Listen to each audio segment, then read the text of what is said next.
हाय बच्चों। तो हम लोग चलते हैं periodic classification chapter 10th class के लिए। आपके सेकेंड टर्म का चैप्टर ही है, तो इसको अच्छे से समझो।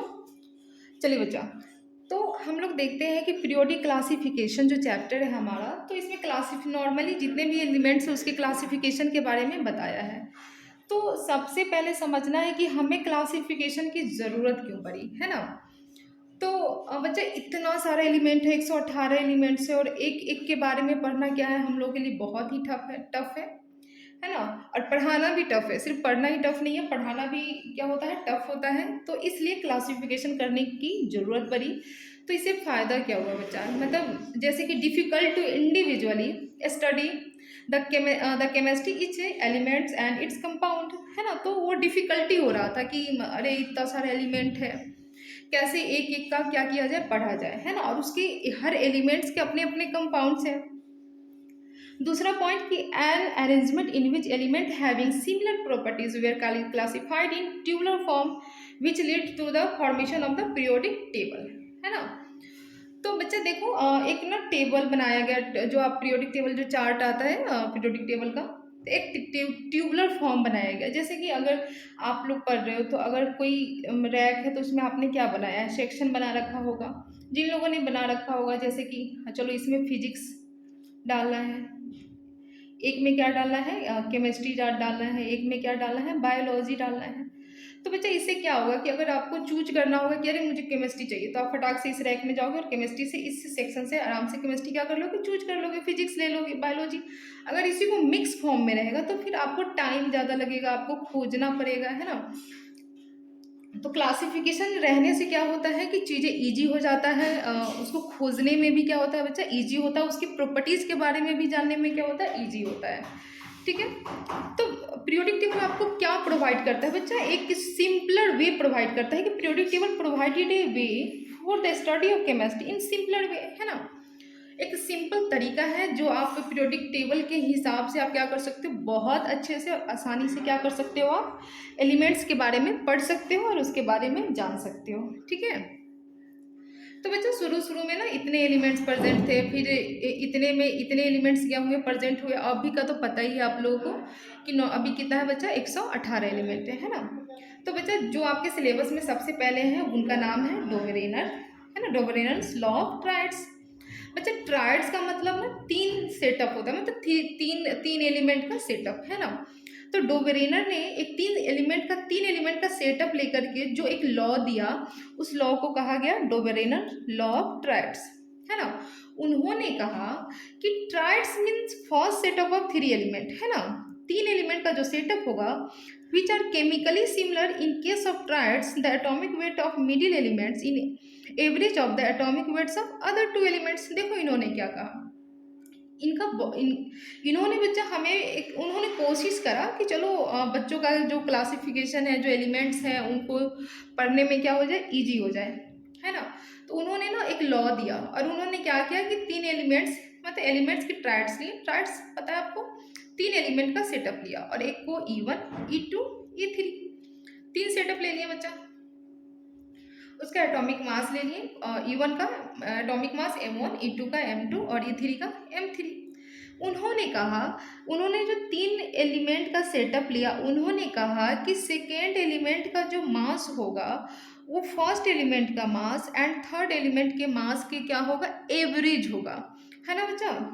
एक बार और सुनो, ट्राइड्स ने, डोबरेनर ने कहा, उन्होंने अपने ट्राइड्स के लॉ में कहा कि हम तीन एलिमेंट्स लेंगे, कितने एलिमेंट्स लेंगे, तीन लेंगे, और तीनों एलिमेंट्स के मास लेंगे, और सेकेंड बीच वाला जो एलिमेंट्स होगा जिसका मास होगा M2 हमें फाइंड करना होगा, तो वो फर्स्ट एलिमेंट का मास और थर्ड एलिमेंट का जो मास होगा उसके क्या होगा, एवरेज होगा, उन्होंने कहा। चलो एक एग्जांपल लेकर के देखते हैं। तो बच्चा याद रखना, ये नॉर्मल है, M2 = M1 + M3। सबसे इजी एग्जांपल है लिथियम, सोडियम, पोटासियम।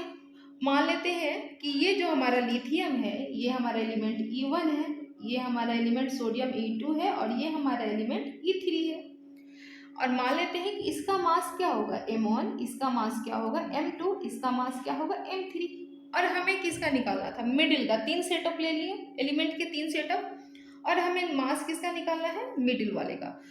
तो उन्होंने कहा था कि आप मिडिल वाले का निकालोगे ना, तो आप फर्स्ट वाले एलिमेंट का मास, थर्ड वाले एलिमेंट का मास, तो M2 का जो मास होगा बच्चा, वो M1 और M3 के क्या होगा, एवरेज होगा। तो बच्चा यहाँ M2 की जगह पे क्या ले लूँ, सोडियम, यहाँ लिख देते हैं। देखो सोडियम, M1 की जगह पे क्या ले लेंगे बच्चा, लिथियम, M3 की जगह पे potassium by 2।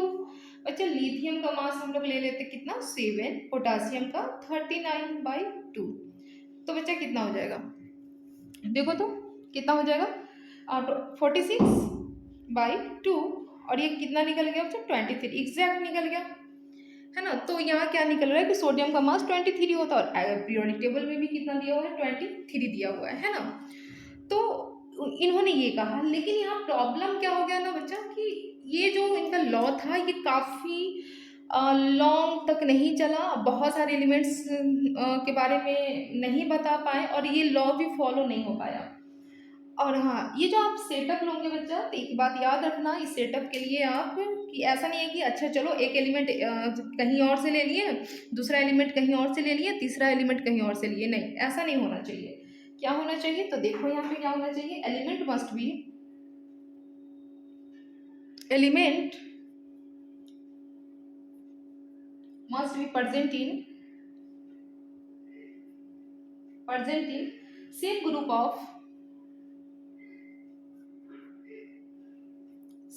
of periodic table। तो बच्चा ये तीन जो एलिमेंट का सेटअप लेना था ना, ये नहीं था कि चलो कोई फर्स्ट ग्रुप से ले लिया, कोई सेकेंड ग्रुप से, कोई थर्ड ग्रुप से, नहीं, आपको सेम ग्रुप से लेना होगा वो तीन सेटअप एलिमेंट। तो आप करके भी दे सकते हो, आप किसी भी ग्रुप का सेटअप ले लो और उसका देखो कि क्या इस फॉर्मूले पे लगा करके देखो, अगर जहाँ ये वैलिड आ जाएगा, फॉलो होगा, तो करेक्ट है, वहाँ तक होगा। अदरवाइज बच्चा जहाँ M2 जो है M1 और M3 के एवरेज नहीं आया, तो ये लॉग के वहाँ पे क्या हो जाएगा, फेल हो जाएगा। अच्छा, इसका डिमेरिट भी रहा, इसका डिमेरिट ये रहा कि ये लॉ हर एलिमेंट्स के लिए फॉलो नहीं हुआ, और हर ग्रुप के लिए भी क्या हुआ, फॉलो नहीं हुआ, है ना। तो बच्चा ट्रायड्स आर not applicable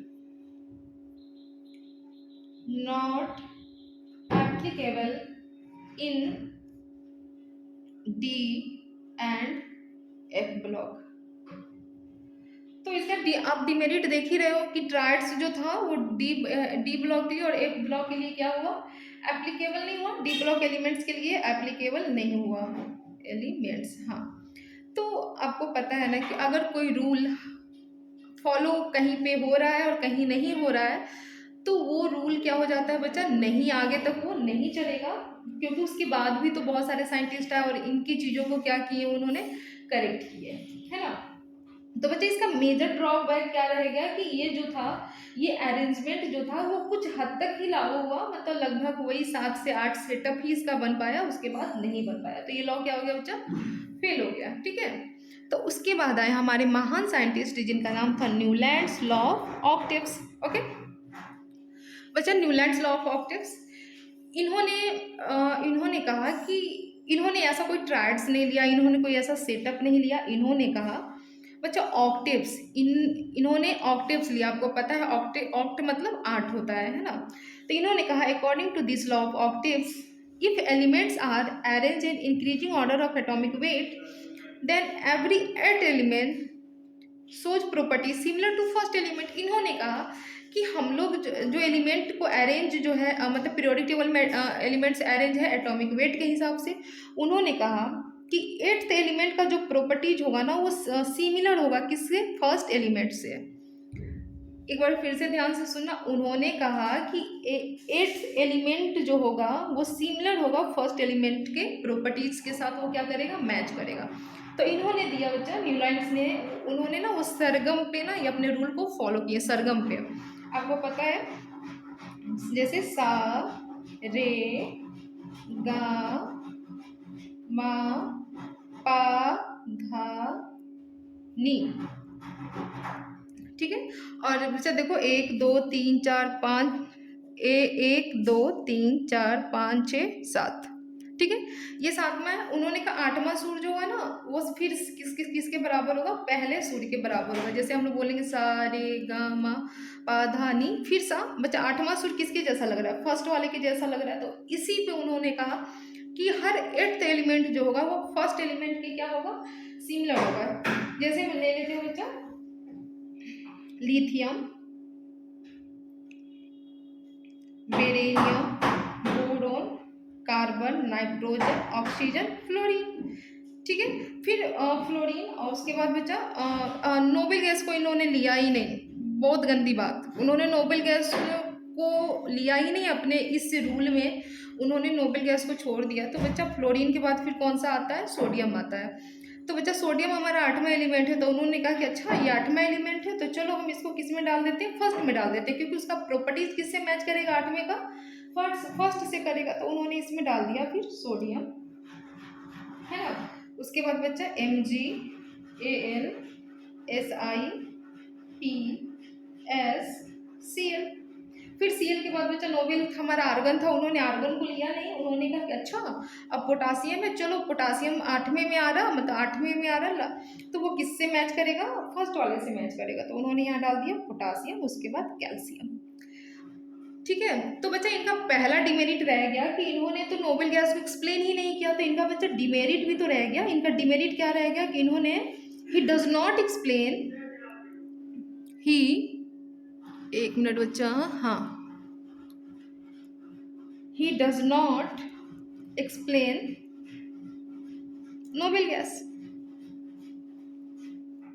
इन्होंने तो नोबेल गैस को छोड़ ही दिया, है ना, नोबेल गैस को छोड़ दिया। और मोस्ट इंपॉर्टेंट बात बचा कि उन्होंने सिर्फ कैल्शियम तक ही इस रूल को लिया, सिर्फ कैल्शियम तक, टिल कैल्शियम। ये न्यूलैंड्स जो थे इन्होंने सारे गामा पे जो भी अरेंज किए एलिमेंट को सिर्फ कैल्शियम तक ही किए। मतलब कह सकते हैं कि सिर्फ लाइटर एलिमेंट को इन्होंने क्या किया, लिया, सिर्फ लाइटर एलिमेंट को। ये रूल तो इसके आगे बढ़ा ही नहीं, इसके आगे गया ही नहीं, और इन्होंने इस चीज को एक्सप्लेन नहीं किया। ठीक है, एक मिनट बचा। दूसरा पॉइंट, आगे चलते हैं। अच्छा, आपको एक बात और पता चलना चाहिए कि न्यूलैंड्स ने बच्चा पीरियोडिसिटी के बारे में इन्होंने बताया। ये बहुत बहुत बहुत इंपॉर्टेंट है। इन्होंने पीरियोडिसिटी के बारे में बताया और इन्होंने कहा पीरियोडिसिटी के बारे में कि relation of property of regular interval is called periodicity.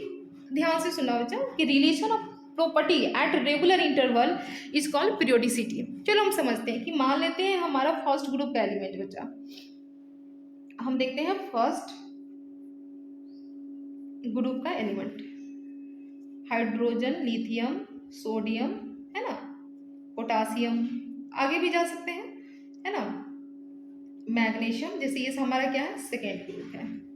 ठीक है, सेकेंड ग्रुप है। तो इन्होंने कहा पीरियोडिसिटी में कहा कि देखो तुम अभी जैसे इस ग्रुप की सिमिलर प्रॉपर्टीज है कि फर्स्ट ग्रुप के जो प्रॉपर्टीज होते हैं वो क्या होते हैं, सिमिलर होते हैं। तो जैसे कि ये हमारा सोडियम है, तो इसका जो प्रॉपर्टीज होगा वो किसके बराबर होगा, लिथियम के बराबर होगा। या नहीं तो आप लिथियम से सोडियम में जाओगे, सोडियम से फिर पोटासियम में, जैसे जैसे नीचे जाओगे तो या नहीं तो वो सिमिलर प्रॉपर्टी होगा, या नहीं तो सिमिलर होते होगा लेकिन थोड़ा थोड़ा चेंज, हल्का सा चेंजिंग होगा प्रॉपर्टी में। जैसे कि आप ऊपर से नीचे जाओगे तो रेडियस क्या होगा, एटम का बढ़ता चला जाएगा, एलिमेंट का क्या हो जाएगा, रेडियस बढ़ता चला जाएगा, है ना। लेकिन प्रॉपर्टी भी तो सेम होगा बच्चा, है ना, कि बहुत सारा प्रॉपर्टीज होता है, ऑक्साइड प्रॉपर्टी होता है, हाइड्रोक्साइड प्रॉपर्टी होता है, बहुत सारा प्रॉपर्टी होता है। तो जो एक एलिमेंट का प्रॉपर्टीज होगा वो दूसरे से क्या होगा, रेगुलर इंटरवल पे क्या करेगा बच्चा, मैच करेगा। या मैच नहीं करेगा तो थोड़े से का एकदम हल्के सा का चेंज होगा, है ना बच्चा। जैसे कि अब इसका फिजिकल और केमिकल प्रॉपर्टीज रेगुलर इंटरवल पे लिथियम सोडियम के बराबर, सोडियम पोटासियम के बराबर, ये क्या होगा बच्चा, प्रॉपर्टीज सेम होगा। इसी प्रॉपर्टी को उन्होंने क्या कहा, पीरियोडिसिटी कहा, है ना। जैसे कि बी का प्रॉपर्टी किससे मैच करेगा, Mg से, रेगुलर, फिर इसके वाले इसके नीचे वाले से, इसके वाले इसके नीचे वाले से क्या करेगा, मैच करेगा। तो रेगुलर इंटरवल पे क्या हो रहा है, इनके प्रॉपर्टीज क्या कर रहे हैं, मैच कर रहे हैं, है ना। बच्चा इनका डिमेरिट क्या रह गया, कि डिमेरिट ये रह गया कि work only for the lighter elements only till calcium. इन्होंने सिर्फ हल्के एलिमेंट के बारे में बताया बच्चा, इन्होंने भारी के बारे में तो बताया ही नहीं, मतलब सिर्फ हल्के हल्के एलिमेंट्स के बारे में बताया, और वो भी कहाँ तक, सिर्फ और सिर्फ कैल्शियम तक। उसके बाद तो उन्होंने छोड़ ही दिया, उसके बाद तो इन्होंने बताया ही नहीं। और दूसरा सबसे बड़ा डिमेरिट बचा कि इन्होंने नोबेल गैस था, लेकिन फिर भी इन्होंने डिस्कवरी होते हुए भी इन्होंने नोबेल गैस के बारे में नहीं बताया। और ये हैवियर एलिमेंट के लिए वैलिड ये रूल था ही नहीं, इसलिए हमारे न्यूलैंड्स क्या हो गए बच्चा, फेल हो गए हमारे, है ना, न्यूलैंड्स फेल हो गए। आपको पता है कि फेल कोई तभी होता है जब इससे भी कोई अच्छा साइंटिस्ट या इससे ज़्यादा नॉलेज वाले आएंगे और इनकी चीज़ों को क्या करेंगे, करेक्ट करेंगे और इनके आगे जाएंगे। तो बच्चा यहाँ तक आज रहने देते हैं, और आप लोग इसको पढ़ लो अगली क्लास में, या अगले लेक्चर में इसे इसके आगे डाला जाएगा। अगर आप लोग को दिक्कत है, समझ में नहीं आ रहा है, या किसी भी पॉइंट पे प्रॉब्लम है, तो आप हमें कमेंट कर दो, ताकि हम पढ़ लेंगे और आपके प्रॉब्लम को सॉल्व कर देंगे। That's all.